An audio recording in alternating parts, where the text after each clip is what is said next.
My name's Alex. I'm 31, single, and apparently invisible, at least to my own family. You wouldn't think so, considering I'm the one who helped pay off my parents' second mortgage, covered my sister's tuition shortfall, and lent my brother $5,000 2 years ago when his startup was tanking.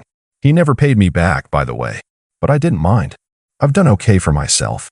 Quiet job in software, decent apartment, nothing flashy. I've always been the reliable one. The guy who shows up, foots the bill, stays out of drama. I never expected to be celebrated, but I sure didn't expect to be dismissed either. So when my brother Ryan got engaged to Taylor, a girl who once described my job as adorably average, I kept my mouth shut. Not because I liked her, I didn't, but because Ryan seemed happy. And I figured, maybe if I played nice, she'd eventually stop treating me like I was part of the catering staff. I bought a suit, RSVP'd early, even offered to help out with last-minute wedding logistics. No reply. Not a thank you. Not a we've got it handled, just silence. At the time, I chalked it up to wedding stress. The week before the wedding, I stopped by my parents' house to drop off the $2,000 check I'd written as my wedding gift. I handed it to my mom with a smile and a little card I'd written by hand. She barely glanced at it. Taylor's parents are covering most of it, she said, waving vaguely at the dining room covered in RSVP cards and half-glued centerpieces. They're a very involved family. Very organized. She said it like that was some kind of warning. I should have known better. That tone always meant stay in your lane. The night before the wedding, they had a rehearsal dinner. I wasn't invited. When I asked Ryan about it, he muttered something about keeping it small and mostly wedding party only. I laughed it off, even though my gut twisted a little. I reminded myself it was his wedding. Maybe I was being too sensitive. The day of the wedding, I arrived early, wearing the nicest suit I owned. I even brought a small camera to take casual photos. I was really trying to be supportive. The venue was stunning, I'll give them that. A lakeside lodge, sunlight bouncing off the water, strings of white lights hanging from oak beams. But the moment I walked in, I could tell something was off. The usher looked confused when I gave him my name. He flipped through the seating chart twice before he pointed, awkwardly, toward the far back corner of the reception hall. You're at table 18, I think, he said, avoiding eye contact. I walked over, expecting maybe a quiet table for distant relatives or friends of friends. What I found instead was a rickety folding chair wedged behind a giant wooden column, half hidden from the rest of the room.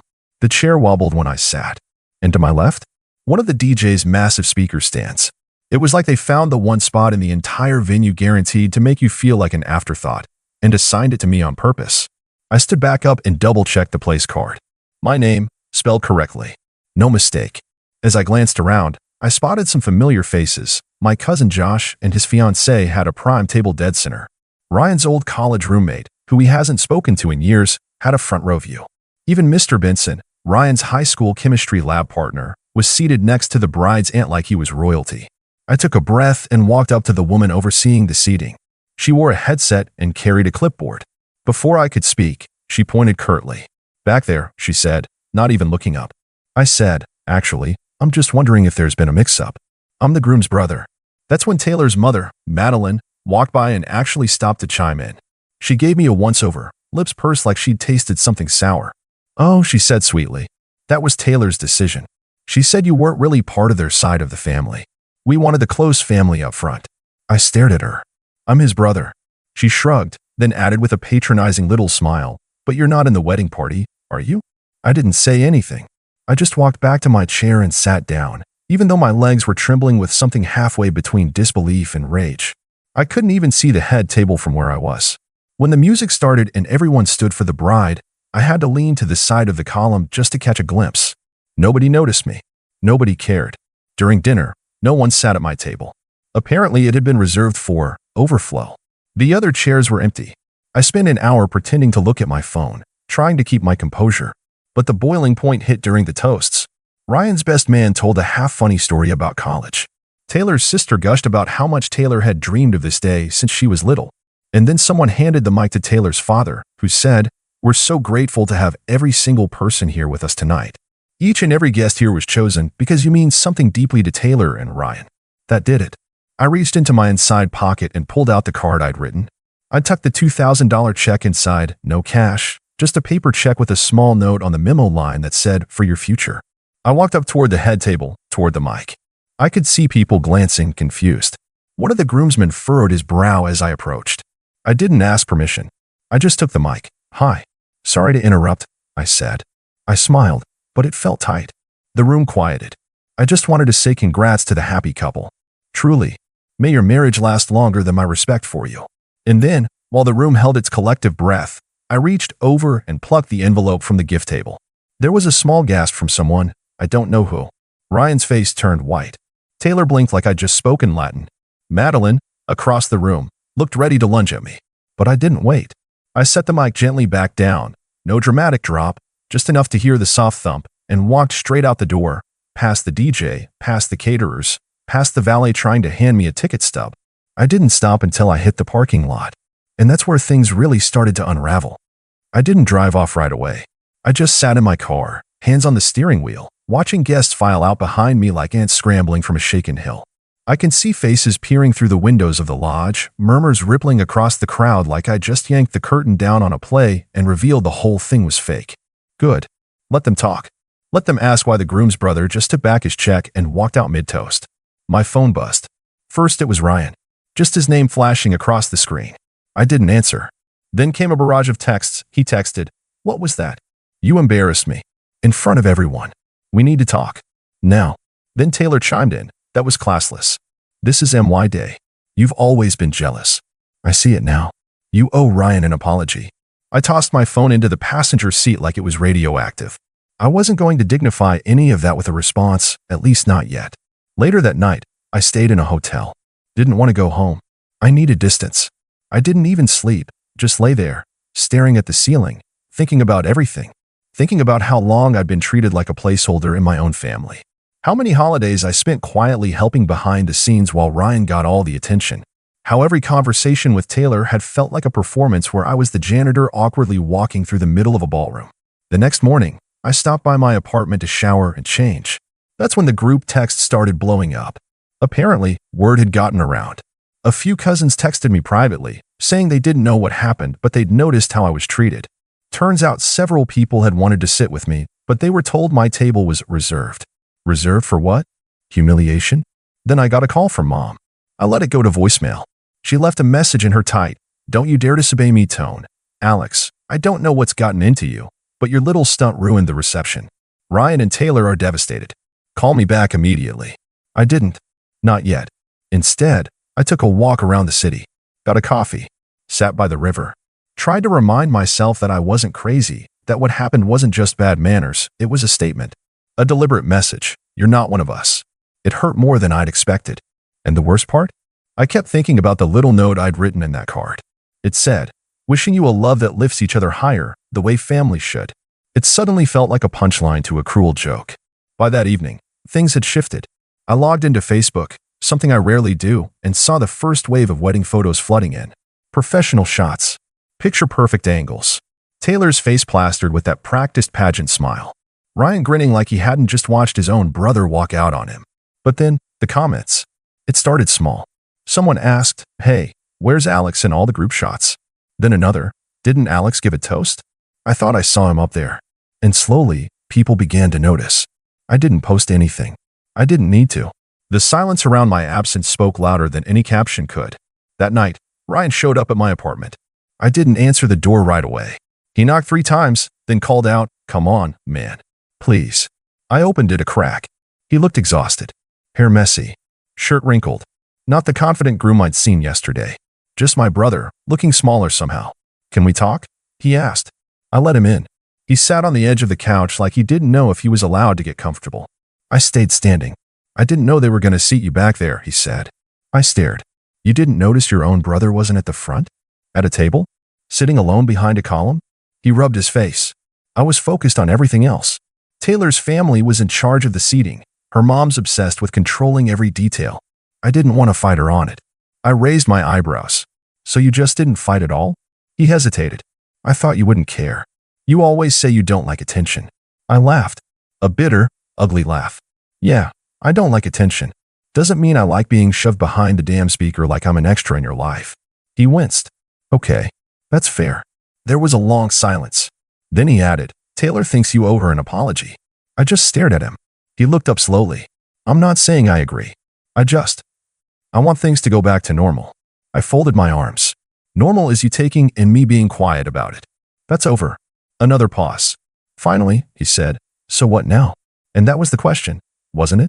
What now? After a lifetime of being the backup plan, the silent support, the forgotten brother who still showed up anyway. I hadn't decided yet. But one thing was for sure. I wasn't going back to the way things were. And Ryan knew it, too. Because as he stood to leave, he turned at the door and said, "You really took the check?" I met his eyes. "Yeah, I did." His voice dropped. "She's furious. Her mom, too." "Good," I said. "Maybe they'll remember that next time they treat someone like furniture." And with that, I shut the door. I didn't hear from Ryan for a few days after that. And honestly, I didn't expect to. The conversation ended with a kind of quiet finality, like we both realized we were standing on opposite ends of a bridge that had been slowly crumbling for years. And maybe I'd just been the first one to stop pretending it was still holding us up. But while Ryan kept his distance, Taylor and her mother, they went on a full-blown PR campaign. Suddenly, subtle little barbs started popping up on social media. Taylor posted a filtered wedding photo with the caption, "So grateful for the people who actually support our love." Madeline followed up with one of her own, "You can't choose your family, but thank God we chose ours." Comments rolled in, some sympathetic, some confused. A few people tagged me with, "Where were you?" or "Did you leave early, but I didn't bite." Instead, I decided it was time to stop playing defense. See, here's the thing. I didn't want revenge just to hurt them. I wanted clarity. I wanted the whole family to see what had really happened. Because if I've learned anything, it's that silence protects the wrong people. So I made a decision. I was going to take back the narrative, and I knew exactly how. A week later, I sent out a message to our extended family group chat. You know, the one where birthday wishes get forgotten, but passive-aggressive memes from aunts never stop. I kept it short. "Hey everyone. Just wanted to clear the air about the wedding before any more stories spread." I was invited. I showed up early, dressed up, and brought a $2,000 gift. I was seated behind a column, alone, next to the speakers. When I politely asked if there'd been a mistake, Taylor's mother told me I wasn't really part of their side of the family. So I left. With my gift. Just wanted you to hear it from me, not whispers. Then I attached a photo of my name card, table 18, crooked on the linen, next to the towering DJ rig. I didn't editorialize. Didn't get nasty. I let the facts speak for themselves. The fallout? Immediate. Within minutes, the chat exploded. "Aunt Linda, what? I thought you weren't even invited." "Uncle Dean, that's disgusting. You're his brother." My cousin Jenna jumped in with a screenshot of the empty table. Then another cousin dropped a bomb. She'd overheard Taylor at the bridal shower saying, "We just need to keep his side low-key. They're not really photo material." Photo material. It was like someone lit a match in a room full of gasoline. People started calling Taylor out directly on her posts. Comment sections flooded with, "Wait, is this about Alex?" and "Why would you treat family like that?" Taylor deleted 2 of her photos. Madeline's account went private, but it was too late. Then came the group message from my mom. "Alex, that was incredibly disrespectful. We don't air family issues in public." I stared at it for a second before replying. "Didn't seem to bother you when they humiliated me in front of 120 guests." She didn't reply, but other people did. Even some of Taylor's own relatives messaged me privately, saying they were horrified and had no idea I'd been treated that way. One of her cousins, someone I'd only met once, wrote, "You were literally the only person who showed up early and helped set up chairs. This is insane." I hadn't even remembered doing that. I guess when you're used to being the helper, you don't clock it anymore. But now came the part one hadn't even planned for.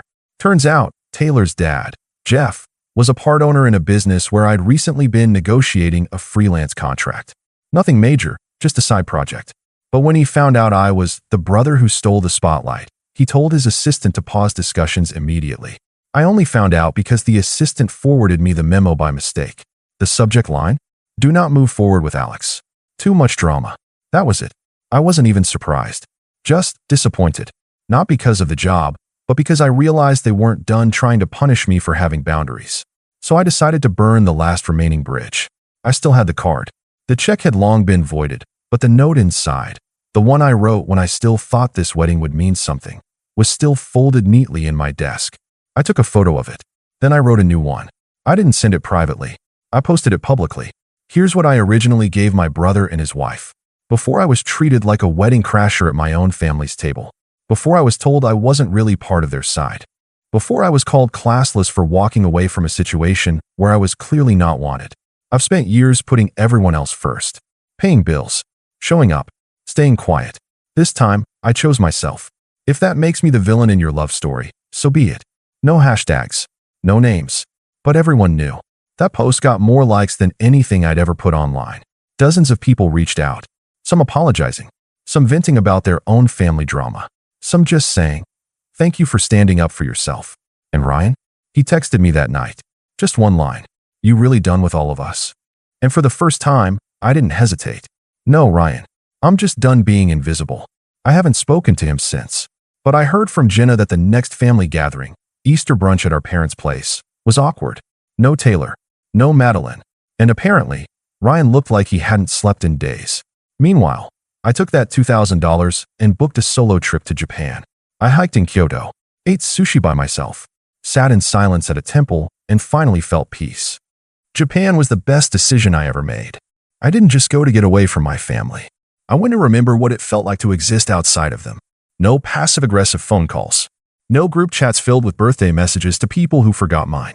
No guilt-tripping from people who only knew how to take, never give. Just me. In Kyoto, I wandered alleyways lined with wooden houses, their bamboo fences draped with moss. I drank matcha in the mornings and watched temple bells echo across stone courtyards. I hiked through the Fushimi Inari gates in complete silence, red arches stretching out like a spine into the mountain. And in that quiet, somewhere between breath and sweat and the scent of pine, something in me clicked back into place. I was no longer angry. I was just done. While I was away, I got only one message from my family, a group text from my mother with a blurry photo of my niece holding an Easter egg and the caption, "We missed you." I didn't respond. Not because I didn't love my niece, but because I knew what my mom really meant. We missed what you used to do for us. We missed the version of you that didn't fight back. The version that smiled politely when seated behind a column. The version that wrote generous checks with no expectations. The version they didn't have to consider because they assumed he'd always just be there. But that version of me was gone. When I came back from Japan, my apartment felt different. Like it actually belonged to me now. I started redecorating. Not out of boredom, but with intent. I threw away the worn-out couch that my parents gave me when I first moved out. "It's still good enough for you," my dad had said. I bought a new one. Midnight blue. Velvet. Dramatic. Pointless, maybe. But mine. Work picked up. I said yes to a few new projects. I reconnected with old friends I hadn't made time for in years. Turns out when you stop bending over backward for people who barely see you, you finally notice all the doors that were waiting to open. But, of course, nothing stays quiet forever. It started with my mom. She showed up unannounced one Saturday morning.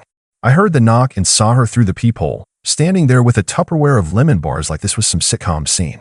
I didn't open the door. She knocked again, then tried to handle. "Alex," she called out. "Are you home?" I waited in silence.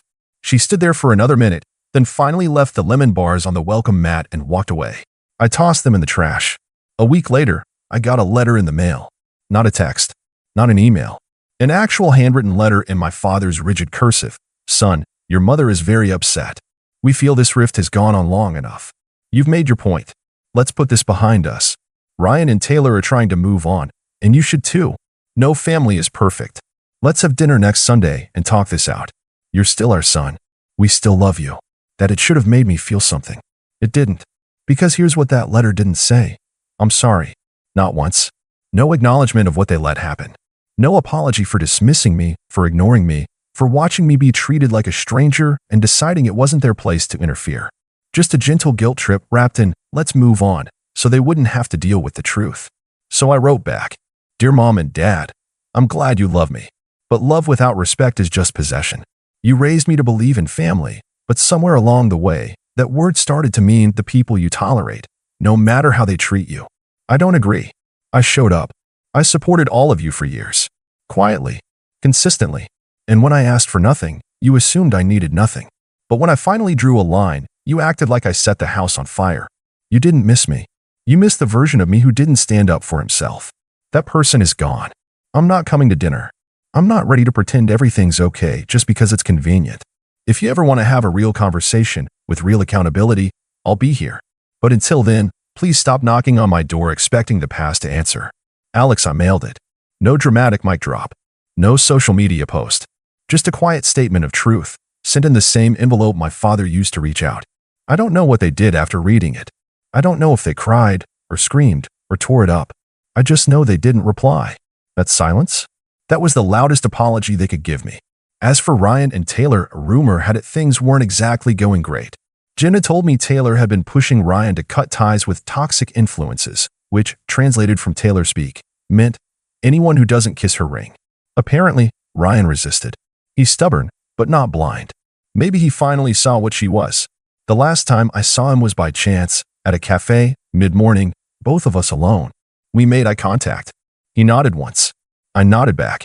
That was it. No words. Just two brothers, both changed, both pretending the weight between them was just air. But you know what? I was okay with that. Because for once, I wasn't looking for his approval. I had already given it to myself. And that might sound small. But when you've spent your life being told you're a side character in someone else's story, learning to be the main character in your own is the biggest plot twist there is. I'm not bitter. Not anymore. I'm building something new now. Something that doesn't require me to sacrifice dignity for inclusion. And if someday my family decides to knock on my door with more than lemon bars and hollow letters, if they come with real humility, real apology, real change, I'll listen. But until then, I'll be here. In my blue velvet couch. In my apartment that feels like peace. In my life that finally feels like mine.